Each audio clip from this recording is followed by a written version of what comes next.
Welcome to the Slop Temple. We pray this video helps. You'll begin by enabling Assistive Touch and creating a predictable control point. Open Settings, go to Accessibility, then Touch, and toggle Assistive Touch on so the floating button appears. Once done, tap Customize Top-Level Menu and replace or add 3-6 actions you use most, like Home, Control Center, and Screenshot.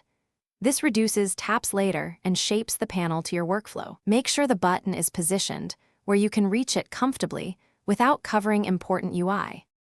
Next, tailor how the panel behaves by assigning icons and creating gestures that automate repeated motions. You can set icons to Home, Siri, Screenshot, or add a custom gesture. Record the exact taps and swipes you need and save with a descriptive name. Once configured, adjust idle opacity so the button fades when not in use, and tweak the click speed to match your reaction time. These steps cut friction and make the panel respond the way you expect during real tasks. Finally, use shortcuts or control center entries inside the panel to perform multi-step tasks with one tap, like launching a playlist and setting volume.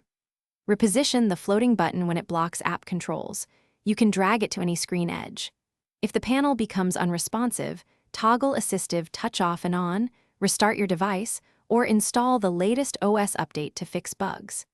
And if a custom gesture misfires, re-record it with slower, clearer motions to ensure reliability.